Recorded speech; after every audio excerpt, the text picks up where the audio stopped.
जय माँ भगवती, पूज्य श्री अरविंद, आप सर्वे माँ परिवाરના મુમુક્ષુ સુગ્ન સાધક ભાઈ બહેનો, માતાઓ, યુવાન મિત્રો, સાવિત્રીની આ યાત્રા એ ચોથા ડાયમેન્શનની સાધના છે. 3 ડાયમેન્શનના માધ્યમ દ્વારા આ બ્રહ્માંડ પ્રગટ થયું છે. નિરાકાર, નિરંજન, નિર્વિકલ્પ, નિસ્પૃહી, નિજાનંદી સત્વ જે એકમાત્ર પદાર્થ છે, એ પદાર્થ અનેક રૂપે બહુશ્યામ બનીને આ બ્રહ્માંડમાં પ્રગટ થયો છે. પરમાત્મા સ્વયં પોતે બ્રહ્માંડ બન્યો છે. પરમ ચેતના સ્વયં પોતે માટી બની છે. પરમ ચેતના સ્વયં પોતે નિર્જીવ દેખાતી પણ સમગ્ર જીવનને પ્રગટ કરતી ગંગોત્રી બની છે. Apparent reality, visible reality, imperfect reality અને એબ્સોલ્યુટ રિયાલિટી, આ 4 પરિમાણોમાં જે ગતિ પ્રગટ થાય એને આઇન્સ્ટાઈને ટોટલ વેલોસિટી કહ્યું છે. મનના માધ્યમ દ્વારા આ ચેતનાના વિજ્ઞાનને આપણે આત્મસાત કરી શકીએ એમ શ્રી અરવિંદ સમજાવે છે. શ્રદ્ધાથી, અનુકરણથી, સમીક્ષાથી, સંવર્ધનથી જે ન પામી શકાય એ માત્ર ને માત્ર સમર્પિતતાથી પામી શકાય છે. એ ફોર્મ્યુલા શ્રી અરવિંદ બતાવે છે. શરણાગતિ એ પરમાત્માના ચરણોની ગતિ છે અને શરણાગતિને શ્રી અરવિંદે ઇન્ફિનિટ્યુડ કહ્યું છે. આ ઇન્ફિનિટ્યુડ છે.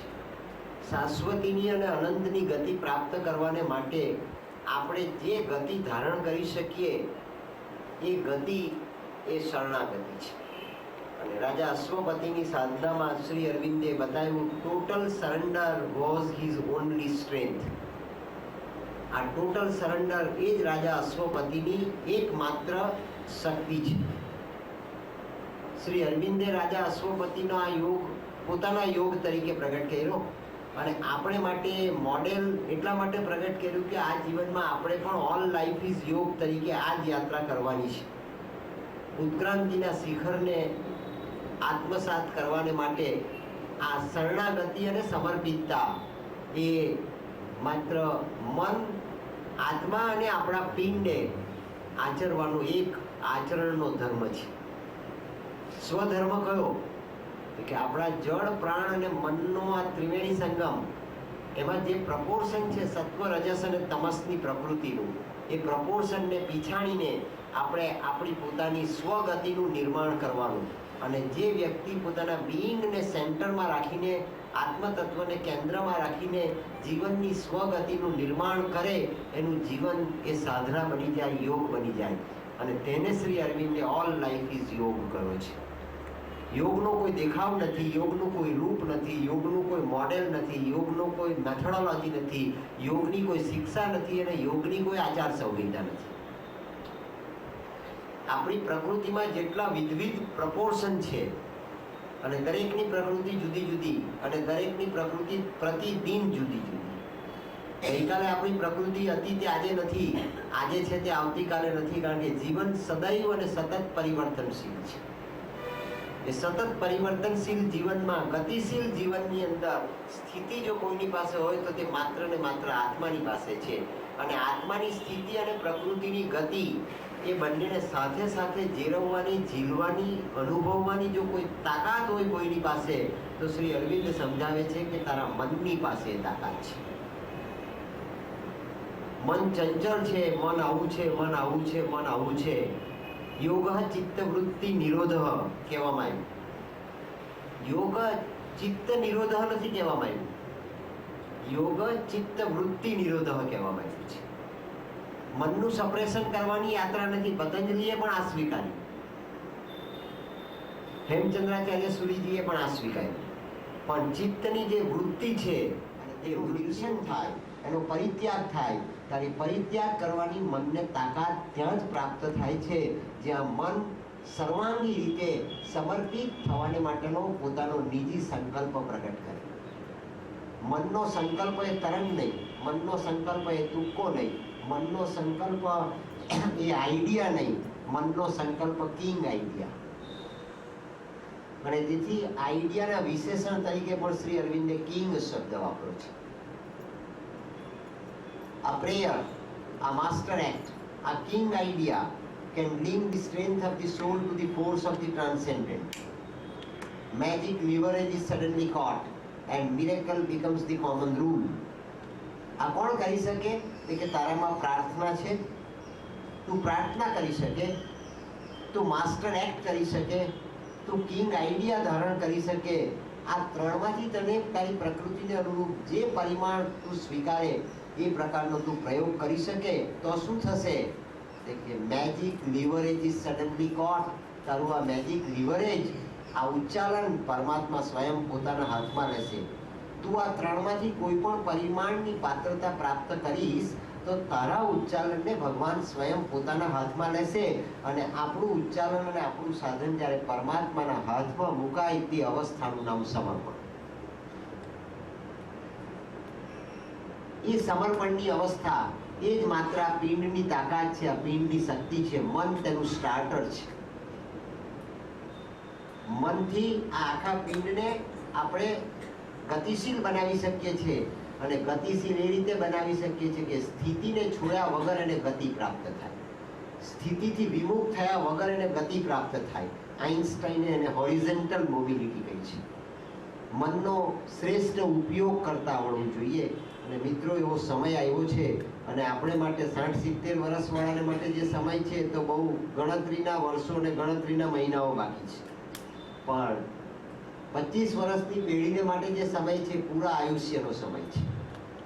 મારી વાત તમને હું એટલા માટે કહું છું કે તમે 25 વર્ષવાળા સુધી પહોંચાડો. અને 25 વર્ષવાળા આ વાંચે, 25 વર્ષવાળા આનો અભ્યાસ કરે, 25 વર્ષવાળા આની પર ચિંતન મનન નિધિધ્યાસન કરે. અને આ બધું કર્યા થકી જ્યારે એમની ઉંમર 60-65 વર્ષની થશે તે વખતે 25 વર્ષવાળા આજના જો આ પ્રયોગ માંડશે તો આવતીકાલે એને આની પર મેડિટેશન કરવાને માટેનો સ્વભાવ પ્રાપ્ત થઈ જશે. અને એ સ્વભાવ પ્રાપ્ત થઈ જતા આ યુગના એ દર્શન કરી શકશે. જે યુગને શ્રી અરવિંદે લાઈફ ડિવાઇન કહ્યો, જે યુગને શ્રી અરવિંદે ડિવાઇન મેટર કહી, જે યુગને શ્રી અરવિંદે સુપ્રામેન્ટલ એજ કહ્યો, જે યુગમાં 14 ભુવનનો ધણી આંખોને આંખો ભગવાન આ એની પોતાની માટીને દિવ્ય બનીને એના પોતાના સ્વરૂપને અભિવ્યક્ત કરતો હશે, જેને જીવનની, મૃત્યુની, શોક સંતાપની કોઈ મર્યાદા હશે નહીં. એવા પ્રકારનો યુગ આ ભારતની ધરતીમાં પ્રગટ થવાને માટે જઈ રહ્યો છે, જેને શ્રી અરવિંદે સુપ્રામેન્ટલ એજ કહ્યો છે. એનું વરદાન રાજા અશ્વપતિ મેળવે છે. સાવિત્રી તો પ્રતીક છે, પણ સાવિત્રીના માધ્યમ દ્વારા એ ચેતના પૃથ્વીની ચેતનાને સ્પર્શી મધરના માધ્યમ દ્વારા 29 ફેબ્રુઆરી 1956 દિવસે એ ચેતનાએ પોંડિચેરીમાં અવતરણ કર્યું. અને પોંડિચેરીની માટીના માધ્યમ દ્વારા પૃથ્વીના ગોળાના સેન્ટર સુધી, ઇનકોન્શિયન્ટ સુધી એ અતિમનસ પહોંચી ગયું. અને એ પહોંચી ગયેલું અતિમનસ આજે જીવનભર અને બ્રહ્માંડની ઘટનાઓને બદલે છે. આપણને પણ એ બદલે છે, આપણા સેલ્સને પણ બદલે છે, આપણા કોષાણુને પણ બદલે છે. આપણા મનને એટલું પવિત્ર બનાવીએ, આપણા મનને એટલું પારદર્શક બનાવીએ અને આપણા મનને એટલું ડિટર્મિનેશન વાળું બનાવીએ, જે અવસ્થાને શ્રી અરવિંદે ડિટર્મિનિઝમ કહ્યું છે. મનને ડિટર્મિનેશન નહીં, મનને ડિટર્મિનિઝમ પ્રાપ્ત થાય. અને ડિટર્મિનિઝમ એટલે મનનો સ્વધર્મ. આત્માનો સ્વધર્મ ગીતાજીએ પ્રબોધ્યો અને મનનો સ્વધર્મ શ્રી અરવિંદ પ્રબોધે છે. તને આપવામાં આવેલું મન એ બંધન નથી, માત્ર તને આપવામાં આવેલું મન એ બાધા નથી.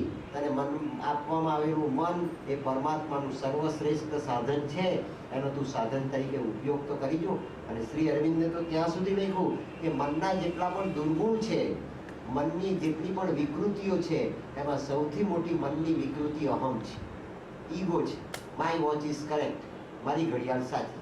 તમારી ઘડિયાળ 5 મિનિટ આગળ હોય તો પણ ખોટી, અને 5 મિનિટ પાછળ હોય તો પણ ખોટી, પણ મારી ઘડિયાળ સાચી. અને મારી ઘડિયાળ સાચી છે એટલા માટે સાચી કે ઘડિયાળ છે માટે નહીં, મારી છે માટે સાચી. આ જે કેપિટલ આઈ છે, આ ઈગો છે, એ મનનો સૌથી મોટામાં મોટો દુર્ગુણ છે. પણ શ્રી અરવિંદ લખે છે કે ego is a bar and ego is a helper two.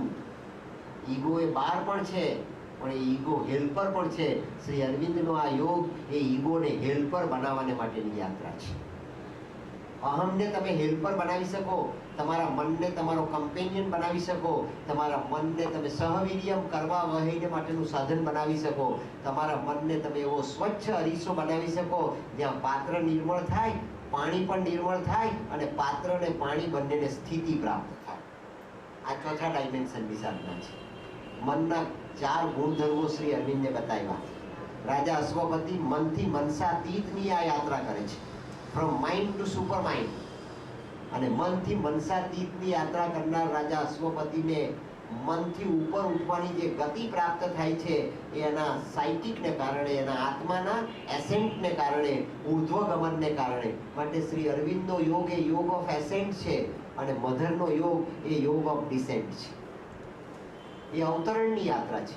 આ યોગ ઓફ એસેન્ટનો યોગ એ અવતરણનો ઉર્ધ્વગમનનો યોગ છે. અને ઉર્ધ્વગમનની આ યાત્રા રાજા અશ્વપતિમાં પરિપૂર્ણ થાય ત્યારે એને જગદંબા હાજરા હજુર પ્રાપ્ત થઈ જાય. મહાશક્તિ એનામાં નિવાસ કરે. મહાશક્તિ આખી આખી એના પિંડનો કબજો લે, અને મહાશક્તિ એના જીનેટિક્સને બદલે. બેરન કોન્શિયસનેસ એ વર્જિન કોન્શિયસનેસ થાય.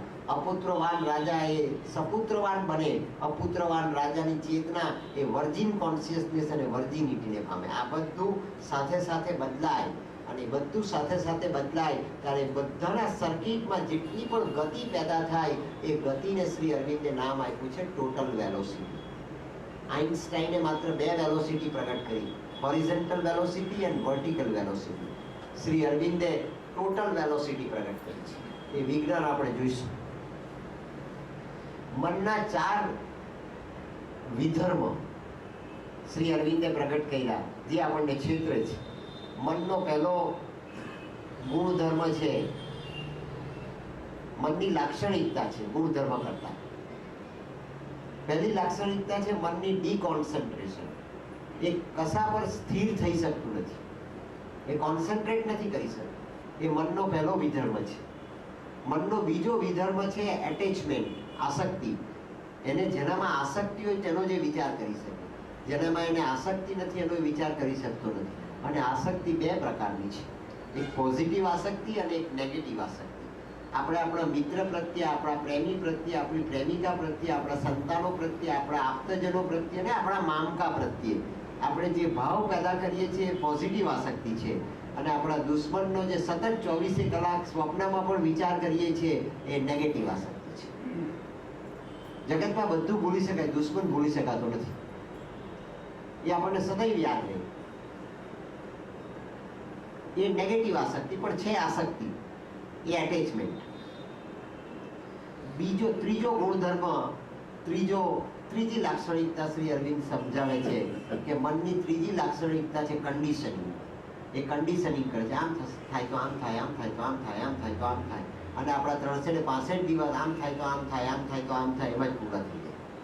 આપણું ધારેલું ક્યાંય થતું જ નથી, પણ આપણું ધારેલું થાય એવા પ્રકારનો વિચાર સતત જ થાય છે. આ જે દુર્ગુણ છે મનનો એ કન્ડિશનિંગ. અને ચોથો મનનો જે ગુણ છે, વિકૃત વિધર્મ છે, એ રિએક્શનનો છે, પ્રત્યાઘાત આપે છે. કોઈ આપણને એક તમાચો મારે એટલે આપણે વિચાર કરીએ કે હું એને 2 એવા મારું કે મને તો ભવિષ્યમાં મારવાનો પ્રશ્ન નહીં, પણ કોઈને પણ બીજાને મારવાનો એ પ્રયાસ ન કરે. એમાં આમાં આખું જીવન પૂરું થઈ જાય. આ રિએક્શન, આ 4 વિકૃત લાક્ષણિકતાઓનું જો રૂપાંતર થાય તો મનની ચેતના બદલાય. મનની ચેતના સમર્પિત થાય, મનની ચેતના ટ્રાન્સપરન્ટ થાય, મનની ચેતના સાત્વિક થાય, ત્યાં પાત્ર પાણી એ બંનેને નિર્મળતા અને સ્થિતિ પ્રાપ્ત થાય. આ મેં ગઈકાલે સમજાવ્યું આપણે, આદિ જગત ગુરુ શંકરાચાર્યજીનો વિવર્ત વાત છે. શ્રી અરવિંદે આને યોગ ઓફ એસેન્ટ કહ્યો. આ મનનું રૂપાંતર કરવાને માટેનો પ્રયોગ કરવાને માટે પરમાત્માએ આપણને અત્યારનો આ વર્તમાનનો કળિયુગનો જીવન આપ્યું છે. કળિયુગનો આ પ્રાપ્ત થયેલો સમય એ નવા ટાઈમ અને સ્પેસનું નિર્માણ કરવાને માટેની યાત્રા છે. આપણે નવા ટાઈમ અને સ્પેસનું નિર્માણ કરી શકીએ જે રાજા અશ્વપતિ કરે છે, અને તે કરવાને માટેની આ સાધના શ્રી અરવિંદે આ યુગમાં કરી અને ત્યાં કળિયુગ સમાપ્ત થયો. અને કળિયુગ સમાપ્ત થતાં જૈન દર્શનનો 5મો આરો પણ સમાપ્ત થયો. ચોથાને 5મા આરાને સ્ક્વીઝ કરવામાં આવ્યો અને કળિયુગના લાખો વર્ષોને પણ સ્ક્વીઝ કરવામાં આવ્યા. અને 21મી સદીના પ્રભાતથી આ કાશ્મીરથી કન્યાકુમારીને કાઠિયાવાડથી કલકત્તાની અંદર આ સતયુગનું પ્રાગટ્ય થયું. કોકને 5 વર્ષે